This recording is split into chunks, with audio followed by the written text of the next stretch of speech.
उत्तर प्रदेश में मिशन 80 में लगी बीजेपी लगातार अपने तमाम संगठन के अलग अलग प्रकोष्ठों और अलग अलग विभागों को सक्रिय करने में लगी है। लगातार अभियान चल रहे हैं, लेकिन इस बीच में उत्तर प्रदेश की राजधानी लखनऊ में बीजेपी मुख्यालय में आज तमाम प्रकोष्ठों और विभागों की बैठक हुई, जिसमें खास तौर पर 2024 को लेकर के रणनीति बनाते हुए अलग अलग विभागों के कोऑर्डिनेशन और साथ ही साथ चल रहे कार्यक्रमों की समीक्षा और आने वाले समय में किस तरीके से चुनाव में बीजेपी जाएगी, किन मुद्दों को लेकर के जाएगी और अलग अलग कार्यक्रमों को लेकर के क्या फीडबैक है, वो जानने के लिए आज प्रदेश अध्यक्ष भूपेंद्र चौधरी और तमाम संगठन के बड़े पदाधिकारियों के साथ में इस बैठक को किया गया है। इस बैठक के कई मायने समझे जा रहे हैं, क्योंकि 2024 से पहले अपने आप को संगठन को पूरी तरीके से सक्रिय किया जा रहा है। कुछ पदाधिकारी हमारे साथ में बातचीत करेंगे और जानेंगे आखिर इसके मायने क्या है। आज बैठक में क्या एजेंडा रहा, क्या मुख्य बातें कही? बैठक उत्तर प्रदेश स्तर पर विभाग और प्रकोष्ठ की बैठक आयोजित की गई है, जिसमें जो विभाग और प्रकोष्ठों के दायित्व हैं उन पर हम सबको काम करना है। माननीय मोदी जी के नेतृत्व को, विकसित संकल्प भारत को और सरकार की योजनाएं और पार्टी के विजन को बहुत हमें ताकत से आगे ले जाना है, जन जन तक ले जाना है, सबके विश्वास को जीतना है और सबका साथ, सबका विकास, सबके लिए प्रयास। बिंदु क्या रहे? क्या किसी कार्यक्रम को लेकर के बात की गई? हम देख भी रहे हैं आज प्रधानमंत्री ने शुरुआत भी की है। किन किन बातों को आप ध्यान में रखेंगे और क्या फीडबैक मिला है? आगामी लोकसभा चुनावों को लेकर जुट जाने की बात की है। नरेंद्र मोदी ऐप पे जितने भी अभियान चल रहे हैं उनमें सक्रियता के साथ चुनाव तक लगातार अपने सभी प्रकोष्ठ और विभागों को लगाने के लिए बोला है और सीधा सीधा चुनाव में जुटवाने का आह्वान किया है। चुनाव में जुटना है, मोदी जी को दोबारा से प्रधानमंत्री बनाना है, यही एक मुद्दा आज का रहा। माननीय प्रदेश अध्यक्ष जी ने जो नेतृत्व ने अपना वक्तव्य दिया, उन्होंने यही कहा कि आने वाले समय में तिवारा हमारी सरकार बने। 2014 से लेके हम 29 तक लगातार हमारी सरकार बनेगी। उसके लिए जितने भी आयाम उनको सबको दिया गया। सभी पूरे प्रदेश से प्रदेश संयोजक, सह संयोजक बुलाए गए थे और उनको अभियान में जुटने के लिए बोला गया है। उत्तर प्रदेश में सरकार संगठन ब्रांड एम्बेसडर भी बना रहा है नमो ऐप के जरिए, उसका फीडबैक क्या है और आपको लगता है कि जिस तरीके की कवायद चल रही है अभी तक कितना आप लोग पहुंच पाए उस अभियान में? नहीं, उस अभियान में जो नमो ऐप है हमारा, वो हमारे मोदी जी का ड्रीम प्रोजेक्ट है। उसके माध्यम से हम पूरे प्रदेश में नहीं, पूरे ऑल ओवर इंडिया हम इसको पूरा नमो ऐप के माध्यम से कर रहे हैं। कल माननीय मोदी जी नमो ऐप के माध्यम से प्रेजेंटेशन अपना देंगे, तो हम लोगों को ये बताया गया है कि उसमें नमो ऐप के माध्यम से कितने भी कार्यक्रम भारत सरकार के, उत्तर प्रदेश सरकार जो भी है, उसमें आप डाउनलोड करके उस पर आप एक्स पर जाकर अपना ट्विटर पर जाकर उसको करिए।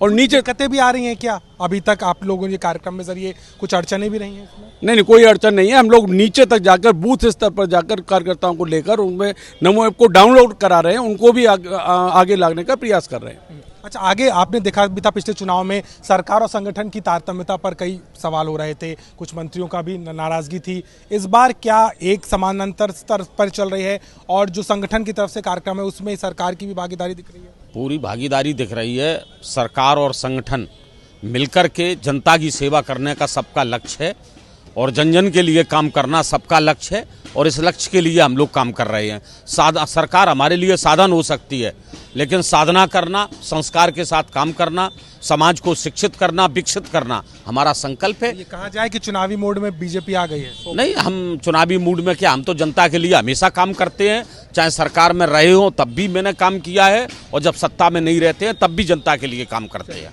लगातार चुनाव की तैयारियों में बीजेपी नजर आती है और यही कारण है कि आज की जो बैठक प्रदेश कार्यालय में हुई थी उसमें तमाम विभाग और प्रकोष्ठों के पदाधिकारियों को रखा गया। अब आप समझे सकते हैं इस बात को कि अपने अभियानों को जमीन पर उतारने के साथ साथ कार्यकर्ताओं में जोश भरना, हर एक विभाग और प्रकोष्ठ को सक्रिय करना, नमो ऐप का जो कार्यक्रम चल रहा है जिसमें ब्रांड एम्बेसडर्स बनाए जाने हैं, उनका फीडबैक लेना और इसके अलावा बूथ स्तर पर पार्टी अपने आप को मजबूत करने के लिए और लोकसभा चुनाव से ठीक पहले बूथ जीता चुनाव जीता वाले अपने नारे पर दोबारा जाते हुए बीजेपी इस अभियान में जुटी हुई नजर आ रही है। तस्वीरें हम आपको एक बार फिर दिखाएं। पहले सत्र की बैठक हो चुकी है, दूसरे सत्र की बैठक इस वक्त चल रही है और लगातार जो है प्रदेश के जो पदाधिकारी हैं वो कार्यालय पहुंच रहे हैं और खुद प्रदेश अध्यक्ष भूपेंद्र चौधरी ने तमाम अलग अलग प्रकोष्ठों के अध्यक्षों से बातचीत की है, चाहे वो महिला मोर्चा हो, युवा मोर्चा हो, अल्पसंख्यक मोर्चा हो, मीडिया मोर्चा, इसके मीडिया प्रकोष्ठ, इसके अलावा अलग अलग विभागों के पदाधिकारियों से फीडबैक एक्सरसाइज भी यहाँ पर की गई है और यही कोशिश है कि 2024 के लोकसभा चुनाव में उतरने से पहले अपने पूरे संगठन को मजबूत करने की दिशा में ये कवायद नजर आती है। खुद प्रदेश अध्यक्ष ने इस कमान को संभाला है और बीजेपी अब उत्तर प्रदेश में अपने मिशन 80 पर पूरी तरीके से काबिज होती नजर आ रही है। इसके साथ ही साथ हम देखें तो अयोध्या में राम मंदिर के भव्य निर्माण के साथ ही समानांतर अलग अलग कार्यक्रम चलाए जा रहे हैं ताकि बड़ी संख्या में लोग अयोध्या पहुंच सकें। और इसके साथ ही साथ चुनावी माहौल में कहीं ना कहीं अलग अलग कार्यक्रमों और योजनाओं का प्रचार और प्रसार भी बीजेपी की प्राथमिकता में नजर आता है।